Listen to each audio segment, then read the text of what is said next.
Understanding sexual harassment in academia is not that complicated.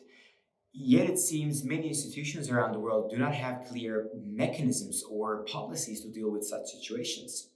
I spoke with Marta Oliveira, who is an advocate and consultant on academic well-being as well as abuse of power. She's also a member of Dragonfly Mental Health. In this three-video series, you will hear a real story that happened to one of her ex-colleagues who faced sexual harassment. You will see how it's more about having an authority or power over another person instead of actually having a sexual desire. You will also see how the hierarchical structures in academia is creating the perfect environment for such incidents to happen, how this impacts young researchers and their mental well-being, their mental health. You will also see some tactics and action plans, how to tackle this problem on an organizational level. Should this ever happen to you, what you should do on a personal level. In the first video, we will hear the story, and we will also see why it's more about having power over another person rather than having a sexual desire. Enjoy.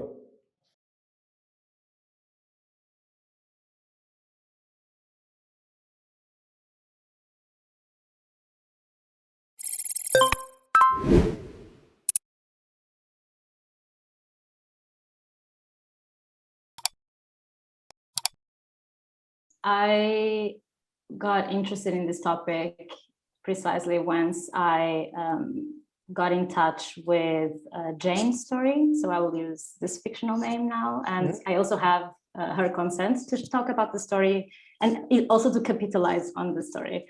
So essentially, Jane started her PhD with me in Max Elbert Center in Berlin, where I also did my PhD, exactly. And we were not in contact for a long time.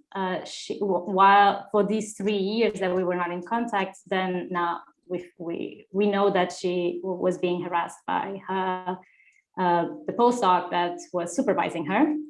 And this started as something very harmless, so just very strange comments, and it got into more annoying or more like invasive with the years, and then it culminated after 3 years in physical advances. And at that point it became clear to her that that was not okay, and she had the confidence to also tell him no, stop. But during these 3 years, there was a lot of harm done to her. She got more and more depressed and confused, and not really feeling like she wanted to work, obviously. So it got really far. At that point, when she said no, she decided to also reach out to the institute structures, and she couldn't find any help. So no one really knew what exactly power abuse was. There were even questions about if this was sexual harassment or gender, what is what exactly, where do we fit this in the law, and what can we do? And actually nobody really could help her.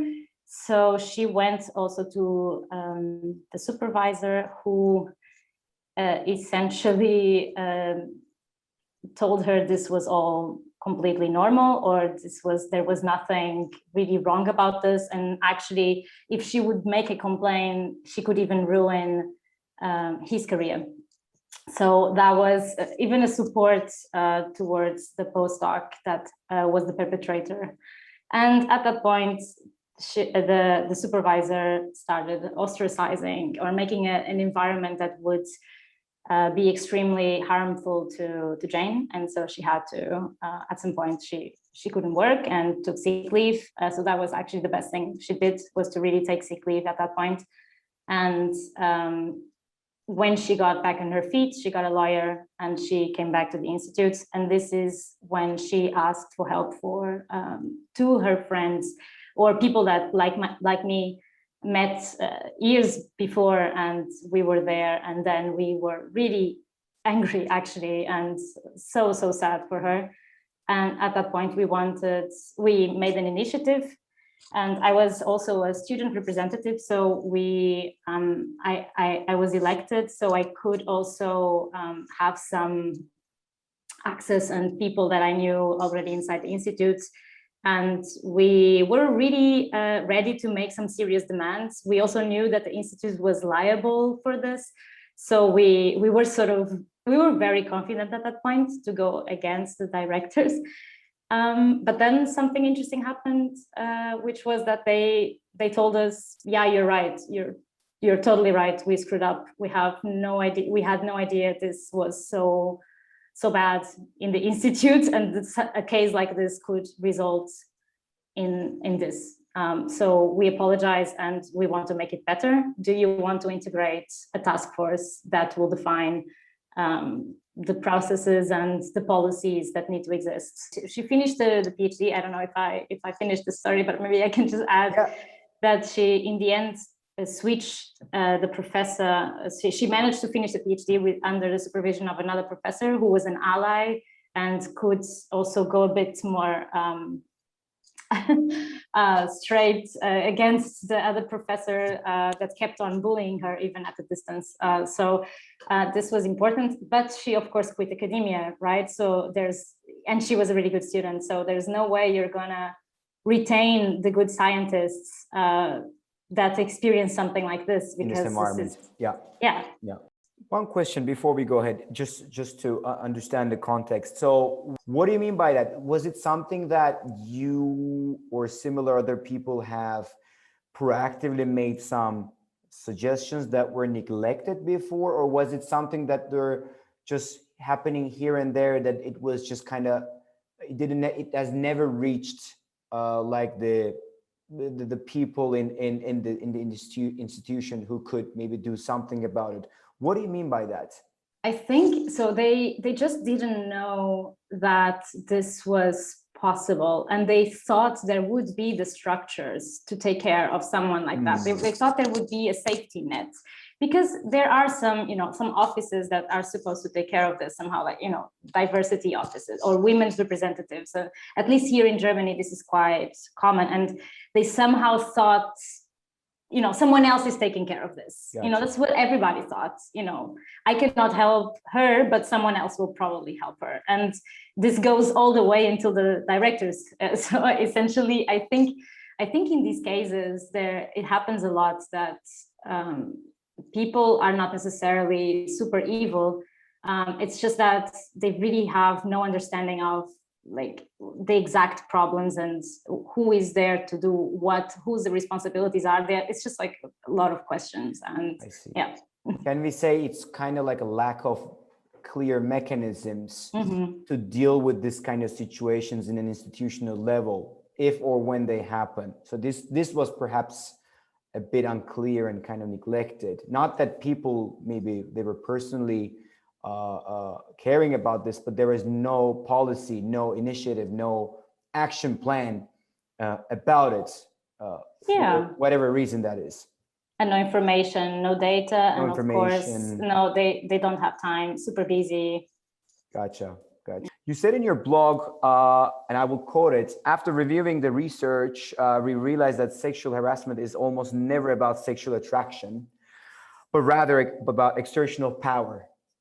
In an attempt to create an imbalance of power. Could you please expand on this result and perhaps a bit of its context within the academia?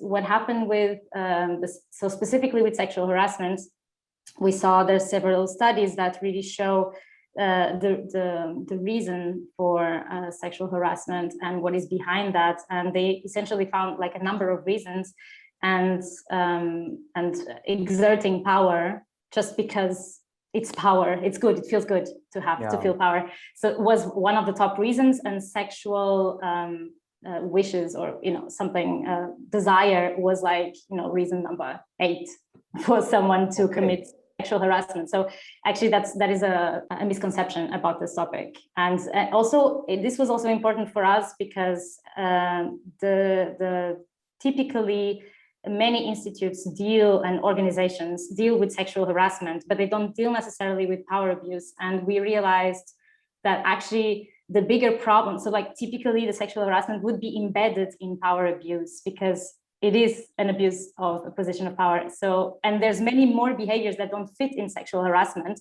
that fit in power abuse. So we thought actually we want to tackle at the level of power abuse and really make the structures we need to prevent it. So looking at including sexual harassment too, but we want to tackle like a bigger behavior Interesting structure.